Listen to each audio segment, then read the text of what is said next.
Good morning, Grid Connections listeners. Today we're speaking with BJ Birtwell, the founder and CEO of Electrify Expo. Join us as BJ shares his story behind the creation of Electrify Expo, and we'll discuss how this event has become a fantastic opportunity for those curious about all types of electric transportation. Electrify Expo offers a hands-on experience with a wide range of electric vehicles. Whether you're considering making the switch to an EV or just want to explore the latest in electric mobility like e-bikes and more, this episode is packed with valuable information. To find the expo closest to you and purchase tickets, go to electrifyexpo.com. The next expo is in San Francisco on August 24th and 25th, followed by Seattle September 14th and 15th. Then New York, October 12th through the 13th. And finally, Austin, Texas will wrap up 2024 on November 9th and 10th. Also, don't forget to share this episode with at least one friend or family member who would enjoy learning about today's content as well. And if you enjoyed this episode, please leave us a positive review on our podcast page. Your support helps us continue bringing you great content every week. With that, enjoy. Yeah, thanks, Chase, for having me. It's been quite a journey here at Electrify Expo. We're still a young company, just 3.5 years old, but such amazing growth over these past 3.5 years, from being a little event in a grass field in Orange County to now occupying over 1 million square feet. And every festival that we go to around the country, we actually have 8 markets in 2024 that we're going to. So quite the journey. But Electrify Expo is, we bill it as North America's largest EV festival, but it's basically all things electric. So it's not just electric cars and trucks, but it's bikes and scooters and skateboards and watercraft, all about EV charging, even solar and other elements are a part of our festival. And really all we're here to do is give people experiences in these products so that they can make a determination of whether or not going electric is right for them. Yeah, I think that's such a great thing to see. And it's kind of funny, before we start recording, you're talking about the challenges now become finding venues that are large enough, which sounds like a great problem to have. But for those who might be curious, and I mean, unfortunately, I still haven't had the chance to attend, but everyone I've talked to really talks about kind of just the diversity and just the different technologies. And usually a large part will be outside, some will be inside. Can you just kind of maybe share of what you guys maybe do or look for specifically to really make the Electrify Expo experience kind of stand out and just be really engaging for, it sounds like really, it doesn't matter if you're complete newbie to electric vehicles or a pro, it seems like there's something for everyone. No, there really is. And that's really what Electrify Expo is here for. It's really to provide that first time experience in an EV to be something that is that they can have their light bulb moment. Because, I don't come from an EV advocate background. So, my background is more from the EV skeptic side. And part of that is just because I was a car guy. And so I grew up kind of tweaking and tuning on cars and making them go faster and look cooler. And so I felt like, well, if I couldn't hear it, if I couldn't smell it, it probably lacked a soul. And I had my mind made up about EVs before I even drove one. And then I finally drove one in 2016. I found myself in a Tesla Model S and hit the accelerator. And for me as a car guy, it was like, boom, light bulb moment. I had no idea. And I was like, man, I had this whole thing wrong. And I knew that there were other people like me who could gain that type of interest in electric vehicles for different reasons outside of, say, maybe more of like an environmentally responsible messaging or sustainability messaging, because that really wasn't translating with me. Like, that's not why I got into EVs. I mean, that's a great byproduct of it now, and I love that. I'm like totally a fan of that now, but then I wasn't really concerned about it so much, right? And so what we've seen over the past few years is, like, in 2021 and 2022, a lot of the consumers that were coming to Electrify Expo, they could talk shop around me. They were EV advocates, EV enthusiasts. They know how to talk kilowatts and ampage and all these details around the market. And then in 2024, things changed. And 2012, 2023 and 2024, we started to see more of like this mainstream general American consumer who was coming into Electrify Expo to kind of check this whole electric thing out. And that's when Electrify Expo really just took off, because our event was so different than everything else that was out there. It was really providing real world experiences in these products that was translating that into a light bulb moment for people who could see themselves going electric. So, and we can go into more of that, but it's really the antithesis of an auto show in many ways because we're a festival environment. So everything's outdoors, open air. We have music blasting through the festival, like great food. Like you can feel the festival vibe in our festival. And then when you look out on the footprint, it's just activity everywhere because everybody's trying out something new for the first time. It's either a bike or a scooter or a skateboard or some crazy electric contraption that I don't even have a definition for, or it's an electric car or electric truck or it's an electric motorcycle, and you see all this activity happening. It's pretty bananas to watch, and then you see all these light bulb moments happening with people, and getting really energized by what they're experiencing. So it's kind of been the, I don't know, the roller coaster ride that we've been on. Actually, it's not hasn't been a roller coaster ride. It's just been one crazy trajectory of just growth. And so, we're wrapping our arms around this thing and really growing the brand and the company and getting to new markets.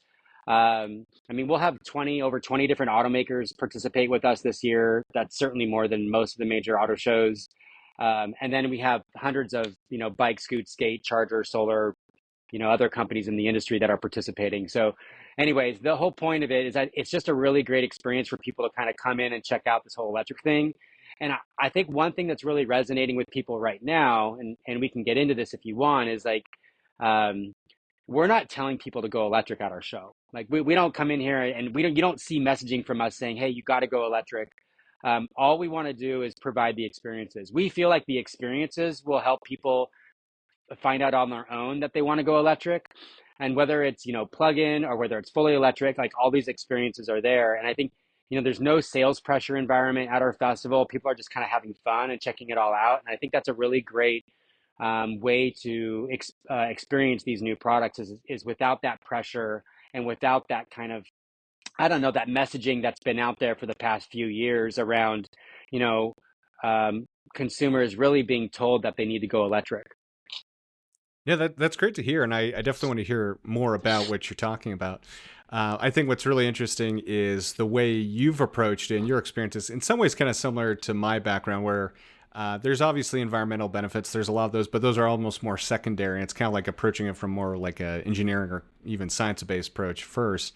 And so it's funny you say kind of the background is combustion vehicles because sure, my daily now is an electric vehicle, and it has been for a while, but our weekend is actually a 1987 Land Rover Defender 90, which Pretty obviously, sweet. in the scale of things, is pretty different as far as the environmental impact. But even then, we put way more miles than we road trip actually with the EV. So Of I am course. curious, are you driving an EV daily right now, or do you still have a combustion kind of weekend vehicle still?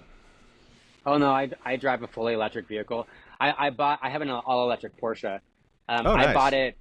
it two and a Big half fan. years ago, and it was the first all electric vehicle I had, and I definitely had concerns because I didn't really know how it was going to work for me. Right. But I tell people like I've owned that car for 2.5 years. I've charged in the wild once. So adapting this whole new way to fill up has been something that's been easy, and not as uncomfortable as I thought it would be. Been very, very easy. But I am able to charge at home, and I think for people that aren't able to charge at home, EV infrastructure is a real issue. For sure. And the automakers have done a great job. Like the automakers have just crushed bringing out new models over the past couple years across every segment. It seems like, I mean, if you want to get into a three-row SUV, there are vehicles for you. If you want to get into a pickup truck, there are electric pickup trucks for you. If you want to get into a compact electric vehicle, it's like that whole gamut has now covered because before it was like a one horse race for a long time. So the automakers have really done a great job of bringing out new models, but um, this rollout of EV infrastructure is taking longer than what we want, what the industry wants. So the automakers have done a good job of rolling out new products. The rollout of EV infrastructure, not so great. And so now what we're seeing is that these people that need to charge on the road don't have a high comfort level for where all these charging stations are, if they're actually operable. And until we fix that, we have a major problem in driving broader EV adoption. It's one of the reasons. Yeah, EV infrastructure, good or bad, is a very common topic on this podcast, unfortunately. But Is I it? think what's Yeah. really interesting about the Electrify Expo that there's two parts to it. One, you talk about obviously your experience buying your car, but the dealership experience for so many people is not ideal. And I think what's really cool about Electrify Expo is you just have so many different car brands there, and you can kind of go in. I have a much greater variety to see what is out there without like having to go from dealership to dealership, seeing the different cars, seeing how they kind of work, and in just a more, as you're saying, like festival environment. But I think what's also really cool is the fact that it's just not cars. You have e-bikes and all these other things that become really good ways for people to understand kind of the perks of electrification or kind of put their foot in at first, especially if they do live in a apartment or somewhere where charging isn't as easy for a car. Especially in kind of urban areas, when you start with a bike and then go to an e-bike, it really does increase the amount of trips you can just do on that first. And then as you become kind of more confident with it and either charging opportunities open up or you move somewhere else, then it really allows you to kind of have that mindset to go to the next step and get an EV. And I think that's what's really cool about this, that you just would never see at a dealership. There's not going to be EVs and then also e-bikes. But you've got pretty much the full spectrum of everything to see how, and like you said, it's more about kind of people who are curious and how to figure out how this kind of works into their existing life instead of it being pushed upon them. And I think the biggest thing has always been even I've seen pretty much the full gamut of people either on the left or on the right who are against EVs for whether it's they think it's being shoved down their throat or they don't think it's as environmental of an option. But then they find a solution in a place like this that works for them and they understand that there's more to it that they just hadn't seen until they get to experience it hands on. So I think that's really a great thing that your team is doing. And I'm curious to see what now, like moving forward, like we were talking about, some of the things that you're most excited about at the Electrify Expo that has one, I guess, maybe surprised you and areas that your team's focusing on maybe increasing moving forward. Yeah, I think it's the new audience, this new wave of consumer who's coming to check out this whole electric thing because it's felt like a radical shift for me because I have hundreds, maybe even thousands of conversations with consumers every year who are in like this mid-purchase funnel of checking this whole electric thing out. Um, and like I said, like before it was different types of questions. It was much more industry insider knowledge, and like EV advocates and sustainability minded consumers had already made up their mind to go electric. So they were there really just to hardcore shop and figure out what they wanted. They went electric without even necessarily understanding. Well, they may have understood some of the challenges, but the challenges weren't as concerning for them because they were so Right. passionate about doing the right thing for the environment, right? So, and then to watch this new wave of consumer come in who is either an EV skeptic or, like you said, they're EV curious, or they're just in the car shopping funnel and they see what's happening with the transition of the auto industry, and they know that going electric is inevitable. So they come to our show to check this whole thing out. I think that's been one of the most exciting things. I mean, we have all new experiences, and we pump them into the show. We have thrill zones that we're doing, where Ford is whipping people around a racetrack environment and showing them the capabilities of the Ford Mach-E. Hyundai's doing a thrill zone where, they're drifting around in their Ionic, I think it's their Ionic 5 or Ionic 6. I mean, these are awesome experiences. The high speed bikes and even the kid zones are all fun. Like all these experiences are great, but I think the most exciting thing is just watching how consumers are flooding into our festival, and it's totally knocking the media narrative on its head because we don't see this negative media narrative at our show. We see a lot of hungry consumers who are trying to understand how they can go electric and what it means, and they're flooding our, like they're buying tickets to come drive all this stuff. So it's definitely not like when you make a comparison to like having everything all in one place instead of hopping from dealership to dealership. I feel like, yeah, that's a small part of our festival, but like this is a full-on family environment where, mom and dad are bringing out their kids and the kids are in the kid zone or hopping on an e-bike. and dad might be looking at the electric motorcycles, and mom might be looking at, the Kia EV9, and everybody's got something to do. And then you got music and you got food. It's absolutely the antithesis of what I think people are used to seeing, which is going inside this like boxy stuffed wall convention center. The whole mood is sucked out of the building. You have cars behind velvet ropes. Like some People are people have said, pressuring you to buy stuff. Sign there's now. that. Yeah, for There's sure. that. So Pretty much so night and day experience. it is super exciting to see how we might be filling a void or this vacuum in the marketplace for how people really want to shop. And what you said was about the dealership sales environment is true to a degree with some auto manufacturers specifically, as people don't really enjoy that dealership showroom shopping experience. And what we're going to see over the next couple of years is that whole experience is going to change too.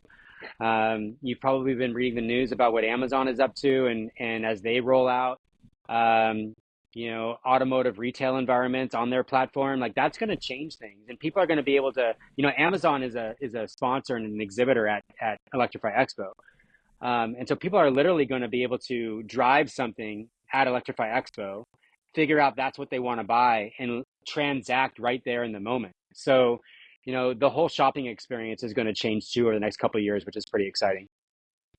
Yeah, and I think I probably wasn't giving it the full credit it deserved, but you're totally right. It's not even that it's comparative to like the existing dealership experience of like just multiple options. It really is having all these different things for everyone at one place.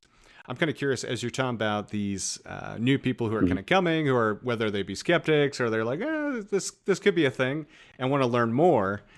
Have you noticed any like trends with some of the certain cities you go to versus others, or has it kind of been a universal interest in those kind of coming to the Electrify Expo?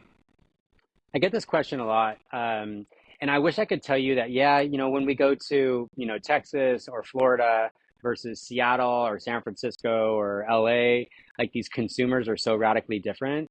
I got to tell you, it's not like fashion or technology. I feel like it feels different. I think that maybe it's just because of the wave of consumer that we're in, but it's pretty much the same questions that we get from stop to stop. How fast is it charged? How far does it go? Right. Where's my nearest charger? How much does it cost? Like these are very basic questions that somebody's going to have when they're shopping for a vehicle.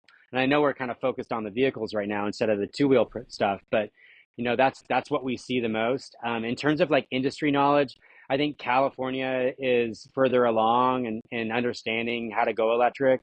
And that's obvious with the amount of EV registrations that are in that state. So, they are early adopters to this tech, and that can be seen and felt.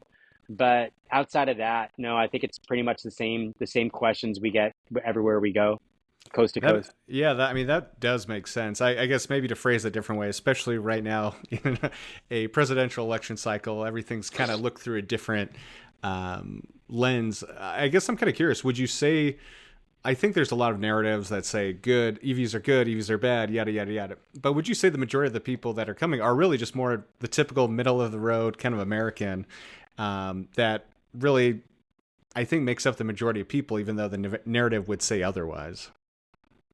Majority of people, yes. I think we Yeah, still have people on the extremes on on the both sides. fringes. Yeah, yeah. Yeah, and it's good to have them there. I love seeing the person who's very anti-EV step into the driver's seat of a Tesla Model Plaid and go 0 to 60 in Yeah, 1.9 seconds. Because I'll tell you, that dude or that gal does not feel the same about EVs after they've had that experience. Like for sure. there is a respect level, even if you don't go electric. There's a respect level to that performance that they didn't have before. So now they aren't such, clowning Yeah. or getting on social media so much about going electric. So I love seeing that.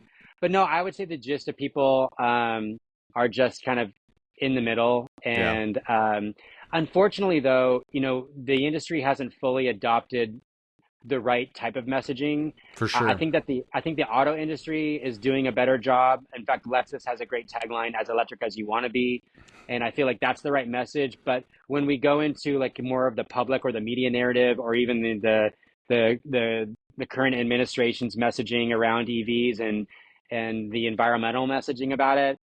I think the more we make EVs about climate change, the more we're going to slow EV adoption. We have to move away from that messaging because the people who are now buying EVs are not buying EVs necessarily or solely or because of the environmental benefits. They're buying it just like a normal everyday car, and they're looking at For basic sure. features and benefits and costs. So we need to change that messaging in order to really drive broader EV adoption, which we all want to drive. We all want to generate more EV sales for sure. And the way that we're going to do that is actually by moving away from that environmental messaging at this point. I think that is true and a really great point because that I think was a big part of the reason of Tesla's early success is, as you can't even mention in that example, focusing on performance and the experience. And the fact that it has environmental benefits is great, but it's more of a secondary thing. And especially as we kind of get to the more mainstream consumer that's much more budget conscious, I still am surprised we don't see more, and maybe it's because there's the dealership element sometimes in these sales experiences, but more of a focus on just the maintenance and reliability of EVs, not having the oil changes, not having to go to the gas station, a lot of these other kind of secondary issues that has kind of struggled around that messaging that goes exactly to what you're talking about of like actually living with one and choosing it for the advantages of it just you pretty much get in it and it works. You don't have all the other stuff. And even then, like even if you go with a more, let's say, entry model electric car, you're usually getting way more performance in a much sportier driving thing than you would for a comparably priced or even more expensive combustion vehicle. So I think we're definitely in agreement there. And I'm kind of curious, you mentioned it a little bit earlier about some of the two-wheeled and other kind of modes of transportation that you have at Electrify Expo. So I'm just kind of curious to hear more about that and any things that maybe have stood out to you about those exhibitors and what you've learned with having them at the expo. Well, the e-bike industry, the two-wheel industry has just been growing significantly year over year. We had an exhibitor at our Long Beach show, which was just a month or two ago. I mean, just one exhibitor sold $200,000 worth of bikes at one show. I mean, there's a craving and a desire, especially after an experience in an e-bike. I have an e-bike. The jokes from my friends about buying an e-bike was I didn't want to exercise, but that's just not true. You just go farther. So if you're on a regular bike, you might do a 5 mile ride or whatever. And on an e-bike, you might do a 20 mile ride. And so you just go further and that's more fun for me. But you got to really get on one and have that experience in order to get it. So I think the e-bike industry is definitely going through a consolidation right now. Yeah. It is a volatile industry right now. And I think that the people who started businesses, back in kind of that COVID area where everybody was looking to get outdoors and get active, are really, fine tuning their business models to make sure that they can weather like real true competition. Because the interest is there, but there's so much more competition too, and the competition is coming from all over the world and coming into the U.S. So it's not just the staple e-bike brands that we're dealing with now, like the Pedagos and Yeah. the Rad Powers and the Aventons. It's these Chinese manufacturers that you never heard of who are coming in with a bargain bike that is actually pretty decent. So it's a lot of different options out there. But electric motorcycles are really coming online right now. You've probably seen from the big motorcycle manufacturers whose names that we know are launching their electric versions. So we're starting to see those pop up at Electrify Expo. And I think next year is kind of the breakout year for the electric motorcycle industry from the big legacy brands. We've had your early stage manufacturers there. And then obviously, Harley's spinoff with Livewire. But I think that market's going to become a lot more competitive in 2025. And then the other thing that I'm really excited about too is the power sports space, like just side by Yeah. sides, electric watercraft, like all of that's coming online right now too. So I live out in the Austin, Texas area. So we live around like this chain of lakes. And so, wake surfing is really popular out here where I am. So you're starting to see these electric wake surf boats pop up. They're pricey, Yeah. but the technology's there, and I feel like over the next couple of years, like that's going to get pretty popular. So yeah, I mean, you would never think you're just going to pop an electric something into the water and spin around on it, but it's happening. So it's been really great to see that too. I mean, that's a really good, you brought up a lot of really interesting things there. I mean, one, Especially with electric watercraft. I know we're not trying to focus on sometimes always the environmental impacts, but that I think's actually been an area that is definitely much needed. You just look at how much pollution can kind of come from your traditional like gas powered boat, and I think the great part of going with electric boat is just the fact you kind of get the advantages of a sailboat where it's way quieter. And you can kind of actually talk to someone next to you instead of having the engine roar, and then obviously the environmental impacts of it too. But they're just so much fun to drive. And then Well, that's and the also great thing about the electric surf boats too is that they're so much heavier. So, you know, that's a good point. in a regular surf boat, you have to ballast the Yeah, boat with not only extra water, but some people put extra weight in there. Well, you know, batteries, they weigh a considerable amount. So where you place those batteries in these electric surf boats can help generate a better looking wave for electric wake surfing. So, and I'm specifically talking about wake surfing, but you know, you're seeing these electric boats all over the board, from deck boats to, you know, the ocean boats. So it's been really kind of fun to watch that whole industry. We have a few of these that come to our shows, and you can try them out. We have a couple of that's cool. locations at Electrify Expo where we're on the water, and so we'll That's dock awesome. these electric surf boats, or I'm sorry, these electric boats right on the water, and people will be able to demo them. In fact, the last couple years we've had electric personal watercraft. So the best way to say this would be like for your audience would be like Kawasaki has the jet ski, Yamaha has the wave runner. You guys are Yeah, probably familiar with that terminology. It's personal watercraft, but we've had electric personal watercraft come out, and you're hopping on these electric. Oh gosh, I'm going to get killed for saying this, but these electric jet skis. It's not a Kawasaki product, but electric jet skis for the sake of explanation. yeah. And all, like you said, all you hear is the splashing of the water, but the instant acceleration, like you have in a car, is still there. So it's just crazy to hop on these amazing electric personal watercraft and experience them. So much fun. Yeah, and I mean, you covered quite a few different things there too, because like with electric motorcycles, back in college, foolishly, I used to have a Honda CBR 900 RR, which somehow I didn't die on that thing, but it was so much fun. And then it's been over a decade now. There was a electric motorcycle company in Southern Oregon called Bramo, which I don't know if anyone listening or BJ, if you're familiar with them, but they essentially made the range, I think, was 150 miles, but it was essentially electric Ducati. I mean, it was so wild to get on one of those for the first time because you have not only do you have the electric torque and instant speed that everyone thinks about an electric vehicle, but when you go into a turn and you just ride it, there's none of the vibrations or other things you get with like a traditional combustion engine. So Mm. your ride is just so much smoother. And when you're kind of going on these these turns, it's just such a wild experience that how you can kind of just stick it and also just pivot around it. I think was always the future. The challenge had just been trying to get the batteries and the energy density down. And then they ended up getting bought by Polaris, and it didn't seem like forever they did anything with the technology. So it's really great to see these others coming back into the space and actually making electric motorcycles because there's still so much potential there. And the price is Yeah, there's still a a little on the spendy side, but finally coming down with those as well too. yeah, it is. We've had a company called Rivid, RYVID, at our events multiple times. They have really awesome styling, and it's an electric motorcycle that is awesome for the street. So, and you have all these different versions of bikes that are coming out. And I'm going Right. to butcher the categories of these, but you know, you have cruiser bikes, and then you might have like more long haul bikes or motorcycles, and then you might have more sport, like you had more of a sport version. Well, I mean, back in the day, we used to call them crotch rockets, I'm sure, Right. but I mean, I mean, that's you what it have, was. Yeah. yeah, Yeah. you have those coming online now too. So, and if you love riding, I get, like as a car guy, I get the love of the sound, um, and of that rumble that you have. But when you turn that off and you can just feel the road, it is a really amazing experience, and you do become more one with that bike. Oh, for sure. So you got to try it in order to appreciate it. So I'd really recommend people to go out and try one, whether it's you know at their local showroom or at our festival. It's worth it.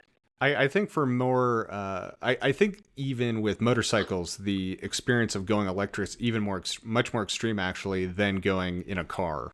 Obviously, you get like the acceleration, and depending if you kind of know what you're actually doing on a track, there's definitely kind of better ways you can tune into the vehicle. But with a motorcycle, it's such a uh, physical experience you have with it. And it's just so the contact you have with the road and kind of being able to hear so many more things when you're going down the road. My only issue with electric motorcycles, and obviously this is kind of solved by a horn, but there were so many times I just be in my CBR and good or bad, I mean, you have to drive much more offensively, so people can't always see or hear you.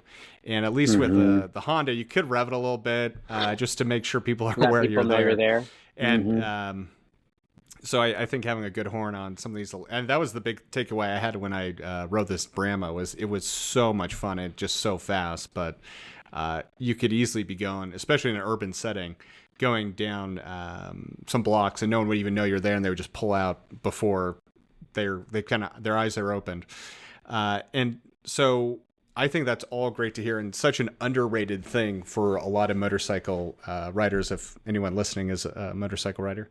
The other thing that I think you brought up, and this is kind of going to the point I made earlier, is about e-bikes. And I agree with you. Sometimes a lot of, I mean, I have some, I have a pair as well. My wife and I both have a Super 73s, and they are just so much fun. And what's really, I think, doesn't get enough credit, I think sometimes, I lived in Portland for a decade. So I used to have a road bike, and even at first, I would kind of give e-bike people some guff for like, that's not real. That's just a way to not work out, like you were saying. But it totally still is a work. And I think the bigger thing that is really underrated, going from the safety standpoint in urban settings again too, is just having that.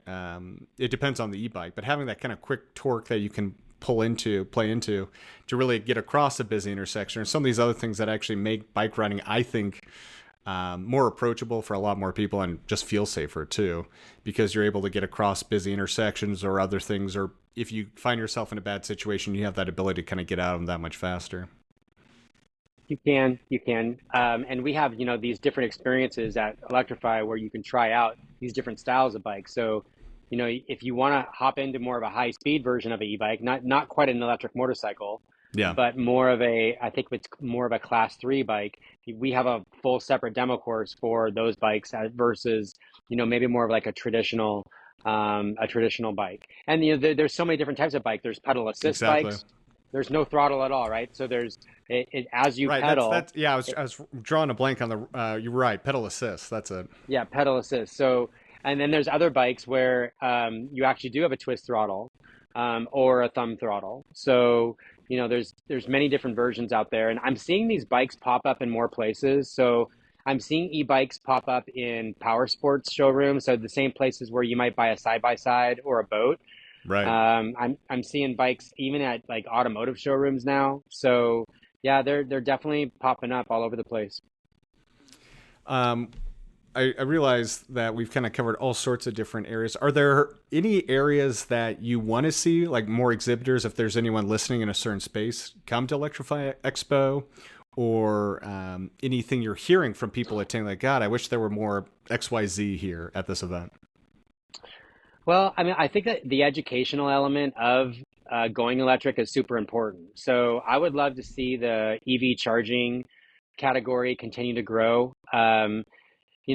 It's typically been more of a B2B environment with those EV charger brands. Um, and, no one's, well, I can't say anybody's taken a true leadership position in um, really catering and developing a brand with the consumers. So, there's EV charging hardware, and then there's EV charging networks. So, the charging networks would be akin to a Shell gas station or an Exxon gas station, a place to charge up, right? So, Right. I think that there's a big opportunity for an electric charging network to come in and really use our Electrify Expo platform to develop some serious brand equity in the space. And that is an area where there is a lot of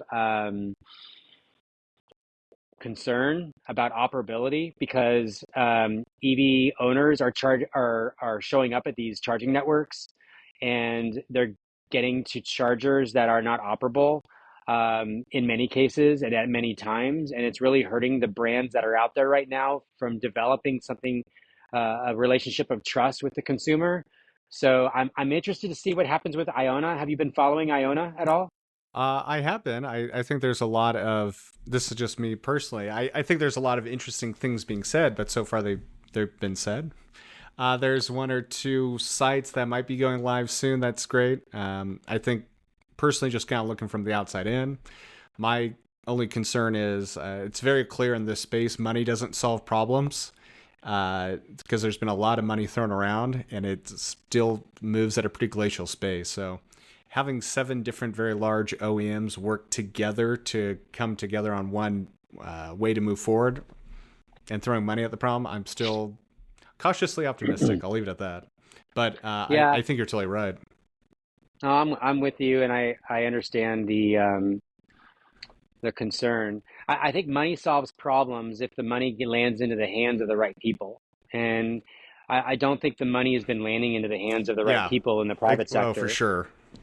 So that's got to be flushed out. That is a big problem that needs Then to be addressed. I think one of the big issues too, even for the existing charge point providers out there, is just the fact that money doesn't speed up permitting or utilities or anything like that. There's been multiple stories of people I've talked to where it's like, I'll pay you now, I'll do double, whatever it just takes to get this thing in the ground. They're like, nah, you're in the queue like everyone else. Whether it's a charging thing that this utility is working on or some large other expansion project, it's kind of viewed as all this same thing. And I think that that is just inherently one of the large hurdles that this industry is facing. And I think it can be improved. I don't know if it can necessarily be fixed. But once again, that's just one issue. And you're totally right that there's other things that kind of need to be solved as well as kind of bringing the right groups together to understand what some of these challenges are that are unique to charging infrastructure and charging location. But also, we had a guest on previously who actually had made his career as a lawyer for telecoms and essentially writing the regulations and legislation, or not legislation, but contracts for cell telecom providers to get cell tower leases.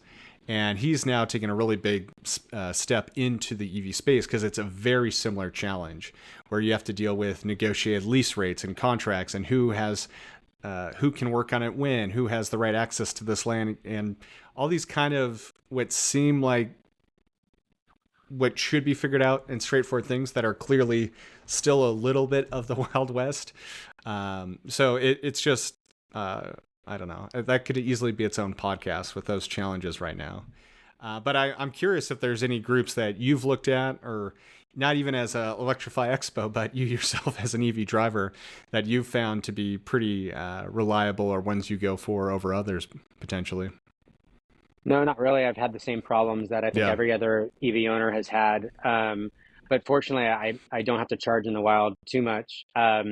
The I think that the manufacturers embracing the North American charging standard, which is basically the Tesla plug, um, is a good thing to improve this idea of reliability and operability because yeah, the supercharger network has a better operability quotient than say the other charging networks that are out there. So I think that's great.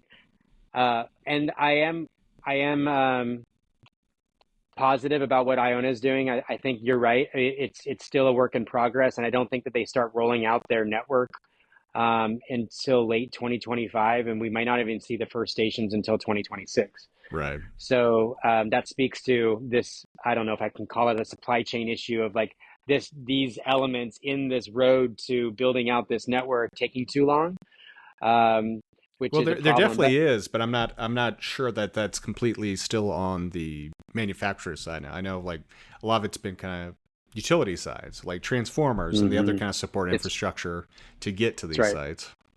Yeah.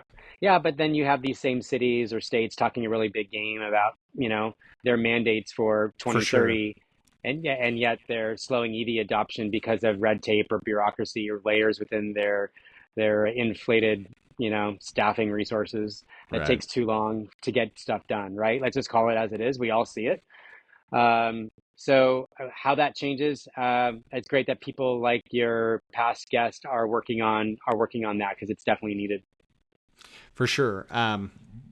That's really interesting here around the EV education component and also having a larger presence from EV charging or at least the charge point operators. When you talk about EV education, are you talking more about just like even little basic seminars, I guess, for those people who are just thinking about an EV, like what does level 2 charging in someone's home look like, or what they have to do once they've bought an EV. Is that kind of what you're talking about? Or Oh, for is it, sure. yeah, No, we speak a foreign language in this industry that nobody understands. Nobody gets it. It's ridiculous, right? I mean, at one point, we were talking ampage and kilowatts, and now we have these levels. And I think ChargeWay has done a good job of simplifying it as best as you for can. But sure. look, most people most people um, are used to picking 87, 89, or 91. Right. Regular, premium and supreme or whatever it is. And it's very easy to understand what I'm choosing. Um, it's not that way with charging. And so, developing that language, I think is going to be key. I think ChargeWay's probably got the lead on that. And they might tweak and make things even more simple Yeah. as time goes around. But no, that education is important, and that's the whole reason why Amazon came to Electrify Expo is because they really wanted to drive broader EV adoption through education. So at Electrify Expo, we have this whole area that's called the Amazon Recharge Zone, and we put experts in front of basically a podcast desk, and we have panels that educate people about what the levels mean, how fast to charge, try to debunk these myths and information that is only 2 or 3 years old, but is now totally irrelevant. Right. So Right. it's really important. This education element is really important. So I think that happens at Electrify Expo, and that's an important part of what we're doing. But automakers and everybody within the supply chain need to adopt this more layman's way of communicating with the consumer. Otherwise, we're just talking alphabet soup. No, I mean, I can agree with you more. I mean, we have Matt Teskey on this program probably quarterly just for the exact reason. And you mentioned the North American charging standard. I think a lot of kind of the EV nerds kind of push back as to whether that being the how big of an impact it'll have. But I still think that from the standpoint of people who are new to EVs, the fact that is even though it's not that wild, but having a different charger from home charging to DC fast charging is just another level of explanation you have to do. And if you can really have it so the port is the same, whether it's at home or on the road, and then all you say is your home charger's overnight and the ones on the road are like 20 to 30 minutes, that makes it pretty quickly for people to make that understanding much more similar to like you were talking about 89, 91. Most people probably go and tell you what that rating means, but they at least know when they go to fill up their car which one they need to put in it. And so just trying to simplify and make it as approachable for everyone is kind of the biggest thing that this industry needs right now. And I think that's one of the big reasons I wanted to have you on, because I think Electrify Expo is doing that so well in person and bring a lot of these different topics together. So it's really great to kind of hear about what's really taken off and areas where hopefully anyone listening will kind of step up and also be a part at all these different locations. So I realize we're kind of coming up on the time we have today, but BJ, for anyone who's interested in either becoming a sponsor or learning more about Electrify Expo, any of the upcoming locations, what are the best ways to learn more and then engage with your team? Yeah, come check us out at electrifyexpo.com, see what we're all about. There's information there, not only to attend the festivals, but if you want to get involved and participate, there's ways to learn about that. And then if you live in any of these markets that we go to or close to it, I invite you out to experience it. It's really a rewarding experience to watch. I mean, I think a lot of your audiences have already adopted EVs, but just to watch this new wave of consumer come in and see how many people are interested in going electric is really exciting to see. So 2025 looks amazing. We'll be going into some new markets, but I think what's most interesting is all of the new products that are coming from the automakers, from the motorcycle manufacturers, from the power sports industry. Really going to be a great time to go electric next year. So looking forward to maybe doing this again in 2025 and telling you about all the new things that have come into the festival. For sure. We're really looking forward to it. Thanks again, BJ. With that, I'll let you get going and have a great day. Thank you, Chase.